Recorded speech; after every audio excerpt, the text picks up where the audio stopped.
Hello guys and welcome back to another FPL video. My name is FPL Meerkat and today I've got my Game Week 19 review and my Game Week 20 team selection for you guys. A really big double game week for us now. Well, there's only 2 games going on in the double, so 4 teams in total doubling. It's double the size of what we've had this game week.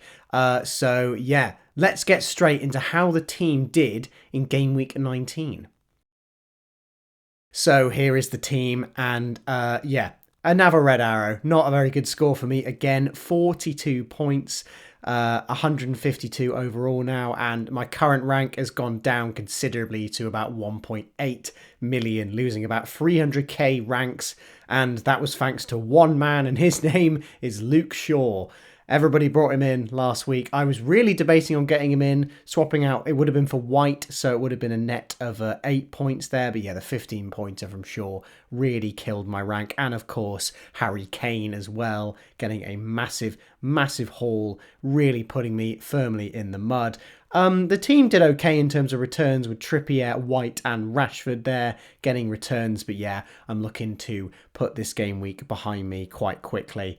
I went for Captain Haaland. We saw Mitrovic get yellow carded. He went off and I was like, oh my God, I'm in the money. I've got a Captain Haaland and I can finally cheer him on and get some points from my differential captain. Well, not differential captain, but at least I could gain some serious ground from a captaincy of Haaland, and he blanked.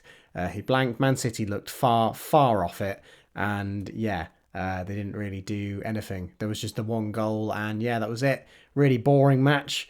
Absolutely nothing. The worst case scenario, none of my players were involved in the Man City goal, and because they did score, Kepa didn't get a clean sheet. Obviously, the game week's not over yet. I've still got Andreas and Kepa to play. Obviously, Mitrovic won't play. So hopefully that'll be a bit less of a red arrow, but I'm really not hoping for much. It's definitely going to be a red arrow at the end of it. I hope all of you Andreas captainers are excited for that last game of the game week. But yeah, I'm definitely more excited about this upcoming game week. So without further ado, let's have a look at how the Game Week 20 team is looking. So here is the Game Week 20 team, and I know what you're thinking. This looks very different to the previous team that I just showed, and yes, it does. I've done 3 transfers already, taken a -4 hit using both of my free transfers, and I could be taking another hit. I'm a bit less likely to do so on that one, but yes, giving myself a total of 6 doublers. So the moves that I've done, I've got rid of Darwin, Mitrovic and Salah, and I've gone to Kane, Son and Mbeumo. Now, this was the moves I was planning all along before Man United's double was announced, and I haven't actually brought in any more players for Man United's double. So I really wanted to get Kane in. He did so well last week. I know he's on 4 yellow cards, but I think he's going to be such a heavy hitter this game week. I really wanted him for the double, and I think I want him for the next week's game anyway. So yeah, I think he's a safe bet. Son is in here as a differential essentially. I thought I've got an opportunity here to have 4 doubling premiums in my team. Let's just take it. Let's just completely go for it in this game week to try and gain some ground. And then next week, I'm very much looking at wildcarding to then take advantage of the next few doubles that we get given. So try and really just hit the ground running. I'm currently recording this during Man City's game in the Carabao Cup. Akanji, De Bruyne and Haaland have all been given rests, and I will get onto the point that you're probably all staring at. The captaincy is on Marcus Rashford. It's not on Haaland, and I will explain my reasoning for this. I'm someone that looks a lot at effective ownership. I know it's a bit of a tedious way for a lot of people to play the game, but I like to look at it just to assess the risks I'm taking, because I love to take a risk here and there, but I also like to know how much that risk can backfire. And basically, Haaland is anticipated to be over 200% effective ownership, which essentially means that even if you captain him, aka you get 200% points, you're going to be losing rank because there's going to be people who triple captain him. I'm not too keen on triple captaining Haaland this week just because the double is so tough in terms of fixtures. I know people have talked about how we know he's going to start both games, and this might be the only time we reliably get 2 starts from Haaland.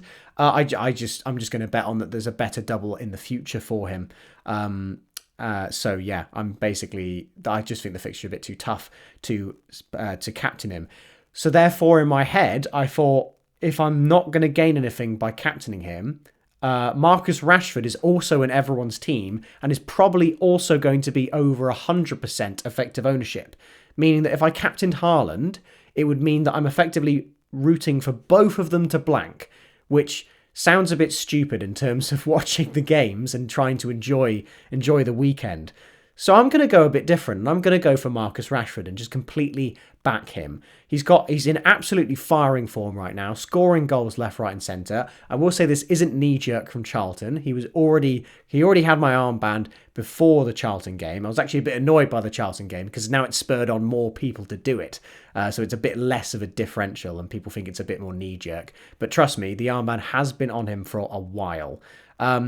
I'm fairly locked in on it as well. I'm fairly confident Rashford will be my captain. So I'm really going to be hitting this game week with differentials left, right, and centre, having both Kane and De Bruyne, having Son in the team, and having a captained Rashford. And Mbeumo also a bit of a differential. The reason Mbeumo's in the team is because of the value. I had 5.8 million left by downgrading Mitrovic. Mitrovic seemed like the best fit to downgrade to make this team.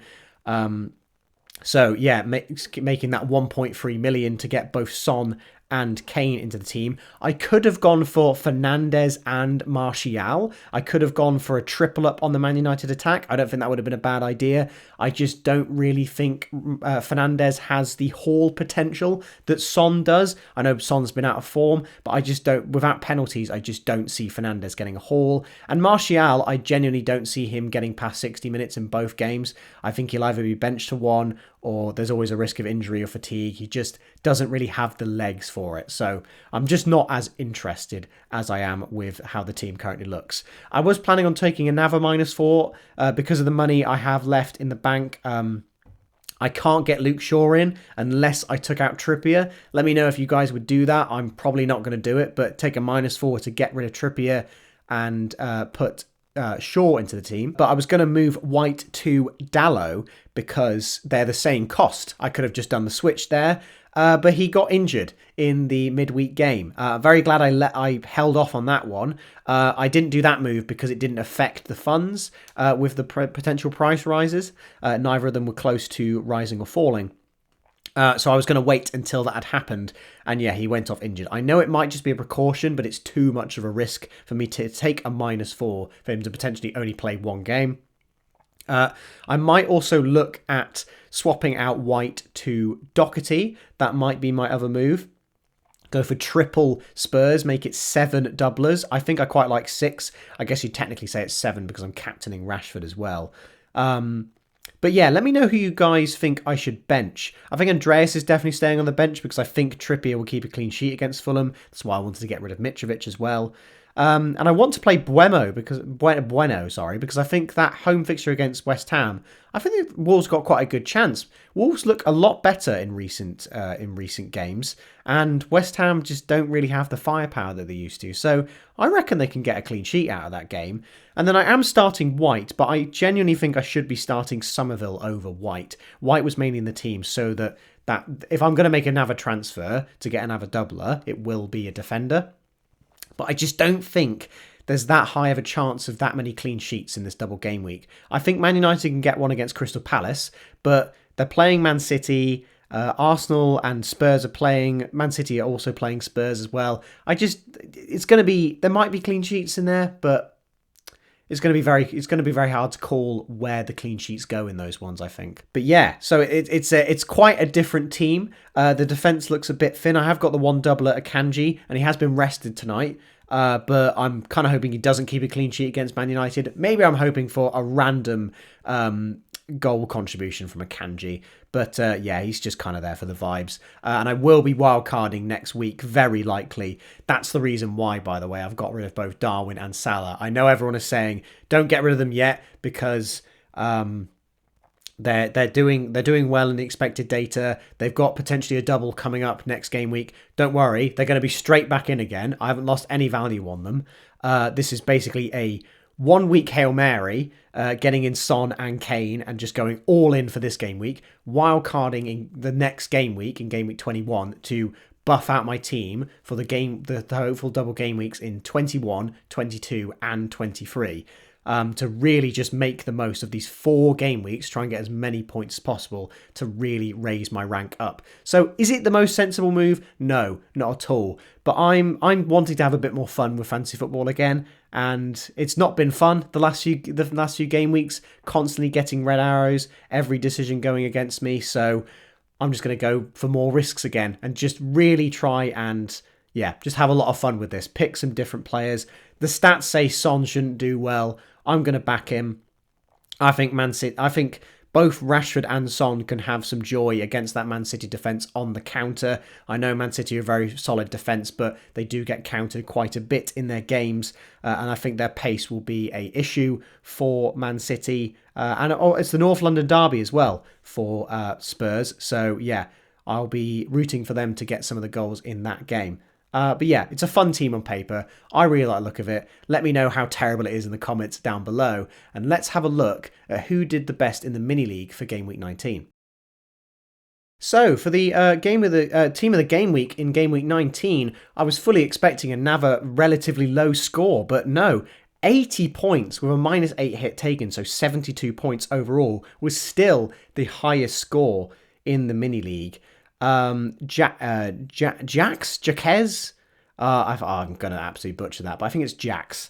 Is what I'm going to go for. Blues FC, funny because there's only actually one blue player in the team. It should probably be called Red and White FC. But yeah, a super nice looking team. With Captain Mitrovic there getting 10 points. A bit unlucky, but I mean, it's better than Haaland, isn't it? So you'll take that every day. But look at the hauls from the team. Luke Shaw, 15 points. Pope, 10 points. Gabriel as well, chiming in there with 6. And Kane with 16 points.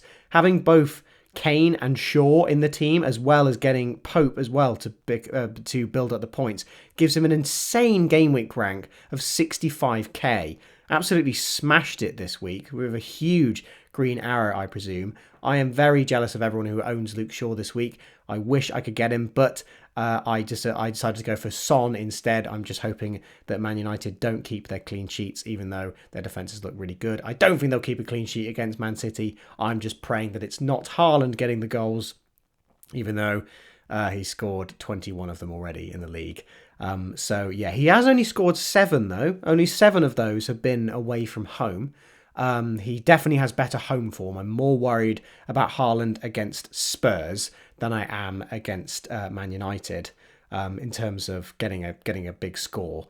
But yeah, we're going to back Rashford, and you were very smart there to back the likes of Kane and Shaw. So well done there, Blues FC. So that's going to wrap it up for this video, guys. I hope you have enjoyed. Are you looking forward to double game week 20? Are you the kind of people that like all these double game weeks? I absolutely love them in terms of it makes you think of players that you wouldn't even consider earlier just because of the fact they're playing twice. I absolutely love it in terms of how much the mindset turns, how much the templates can switch, and how it will be, you'll get all kinds of people who want to take so many hits. I just love this kind of risk-taking nature to FPL. I know all the best managers are the ones who are safe. They don't make as many moves. They do one here and there. I just like to be a bit radical with stuff because it is so satisfying when it pays off. So I wish you all a green arrow in double game week 20, and I'll see you all in the next FPL video.